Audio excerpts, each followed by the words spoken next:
Telepreneurs, this is JR, and today's video, pag-uusapan naman natin kung paano palalaguin at pararamihin ang inyong 3,998 na puhunan sa TPC e-loading business. Let's begin!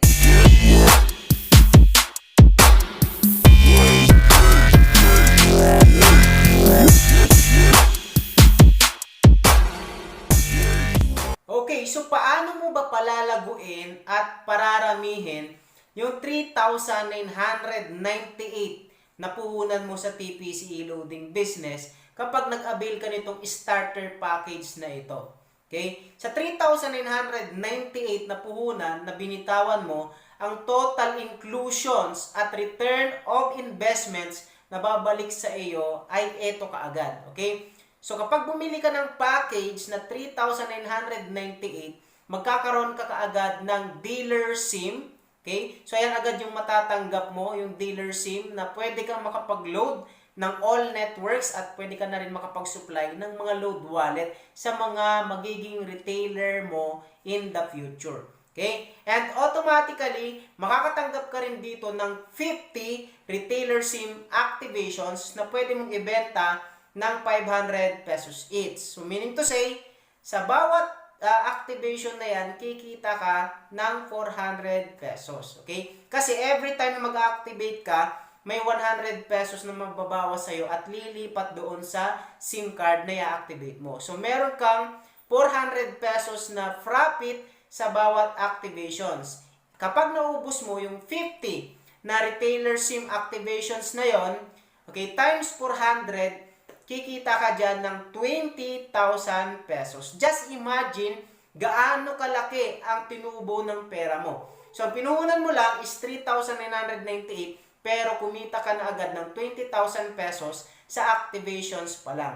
At hindi lang yan kasi makakatanggap ka rin dyan ng libreng load wallet na nagkakahalaga ng 404 pesos. Okay? Pwede mo yan i-supply sa mga retailer na ma-activate mo or pwede mo yan ibenta sa lahat ng mga end user na magpapaload sa'yo sa lahat ng networks. And the good thing here, guys, kasi yung load wallet na yan at saka yung mga activations na matatanggap po ninyo ay walang expiration at walang time limit kung kailan nyo po siya uubusing ibenta. Okay? Kaya wala kang katalo-talo at wala kang kalugi-lugi sa TPC e-loading business. Plus, magkakaroon ka rin dyan ng brochures, loading guides, and tarpaulin para sa promotion ng inyong business. So, napakaganda, di ba? At hindi lang yan dahil may additional bonus pa yan, guys. Makakatanggap ka rin ng isang free cellphone. Okay? So, meron na po kayo agad na basic cellphone na matatanggap na pwede nyo pong gamitin sa paglo-load to all networks. Or pwede nyo rin po yan ibenta kung gusto po ninyo. Okay? So all in all, ang total value na matatanggap po natin kapag tayo ay nag-avail ng 3,998 na e-loading business package as dealer, ang total value po niyan ay nagkakahalaga ng 25,404 pesos. All in all, yung return of investment na matatanggap po ninyo sa binayaran nyo po na 3,998. So, just imagine how different, diba? So, gaano kaiba yung negosyo na to sa ibang business, okay?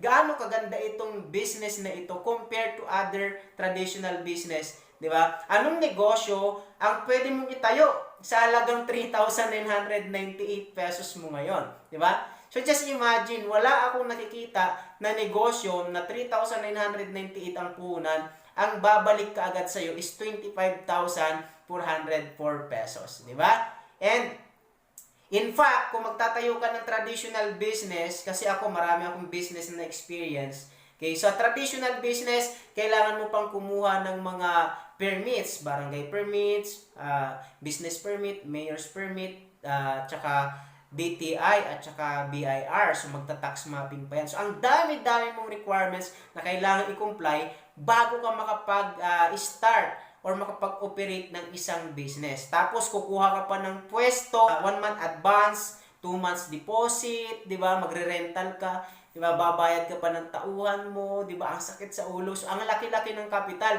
Sa pre-operational expenses pa lang, hindi ka pa nagsisimula, ubos na yung 100,000, 200,000 mo. Diba? Pre-operational pa yon. Wala pa doon yung operational at saka yung capital expenses mo. Pati yung overhead expenses mo, hindi pa kasama doon.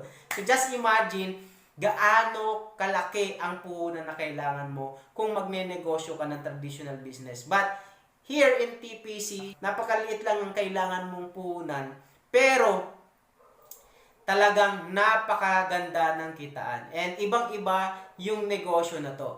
Just imagine, dito sa negosyo na to, kapag nagpa-member ka sa halagang 3,998, okay? Qualified ka na sa 8 ways to earn at posibleng kumita ng 700,000 pesos yung inyong pera, okay? Pwede po kayong kumita, yung isang account pa lang sa 3,998, pwede po siyang kumita ng maximum 700,000 pesos per month, okay? So, grabe po. Napakalaki po ng pwedeng kitain yan. Dahil meron po tayong nakadesign na very unique and talagang amazing marketing plan. Meron po tayong system. Okay? So, once na member ka ng TPC at nag-avail ka ng package na to na 3,998, pwede ka na po kumita sa 8 ways to earn ng TPC. Ano yung mga 8 ways to earn na yan? Ito po yung 8 ways to earn natin. Meron po tayo, yung number 1 natin, yung direct selling or load retailing na tinatawag. Pangalawa, yung retailer SIM activation. Pangatlo, sa pagsusupply ng load wallet sa mga retailer. Okay? And, pang-apat, personal rebates.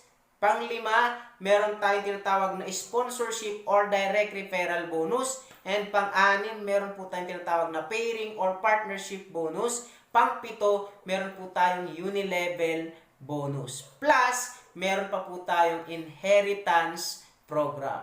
Okay? And meron pa po tayong mga iba pang mga incentives na ibinibigay ang company once na kayo po ay masipag at naabot po ninyo yung mga highest positions. Talagang very rewarding and napakaganda po ng business na to. In fact, napakarami na po ang yumaman at naging milyonaryo po sa negosyo na to. Na nag-start lang din sa maliit na puhunan na 3,998. So, dito sa negosyo na to, pag marunong ka lang na mag-budget ng pera mo, marunong ka lang humawak ng kinikita mo, alam mo kung paano palaguin yung pera mo, pag may disiplina ka sa paghawak ng pera, dito aasenso ka. Basta't masipag ka, matyaga ka, and determinado ka na umasenso sa buhay. Dito, walang imposible. Bakit? Sa loob po ng 8 years ng TPC e-loading business, okay, we have more than 8 million members Luzon, Visayas, Mindanao, and international. And in fact, umabot na po ng thousands of millionaires ang na-create ng TPC dahil po sa napaka-powerful na sistema na meron po ang TPC. Sa maliit na puhunan mo, pwede kang umasenso at yumaman. Naalala ko before, nag-start ako dito, nag-start lang din ako sa maliit na puhunan. So, pangarap ko lang din na kumita ng 5 digits up to 6 digits. So, dati, talagang, humahanga ako dun sa mga top earners, sa mga Millionaires Club member, tsaka yung mga Hall of Famer and President's Night.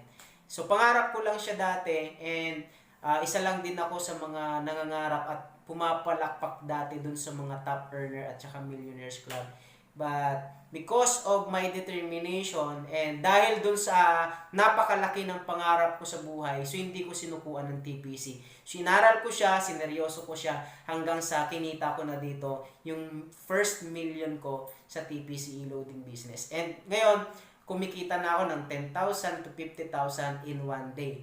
And the good thing here, hindi bumababa ng 6 digits ang income per month. Okay, so napakalaki po talaga ng kinita po namin sa TPC. Ngayon po, isa na rin po ako sa top earner and Millionaires Club ng TPC. Nagsimula lang po yan sa 3,998 pesos na puhunan before. And nung medyo kumita na po ako dun sa activation at sa pagbebenta po ng load, ginawa ko po, nag-upgrade po ako ng nag-upgrade. Additional account po yung ginawa ko. Hanggang sa Pinaikot ko po ng pinaikot yung puhunan ko at pinalago ko po siya ng pinalago hanggang po sa lumaki yung pera na pinuhunan ko, hanggang sa kumita ng kumita pa po yun, hanggang sa dumami ng dumami. So hindi ko po siya ginagastos kaagad.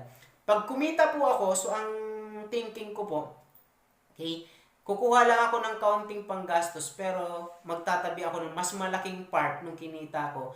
So nilalagay ko po ulit siya sa puhunan. Binabalik ko dun sa negosyo para tumubo pa po siya ulit. So ibig sabihin, yung tubo, kailangan tumubo pa ulit. Okay? So kailangan disiplinado ka sa paghawak ng pera and marunong kang mag-manage ng negosyo. Dapat, ang lagi mong iniisip, paano lalago yung pera, paano lalago yung negosyo. Diba? Hindi yung mindset na pag kinita mo, paano gagastusin yung pera, saan ko gagastusin, anong bibilhin ko. So, mali yung mindset na yon.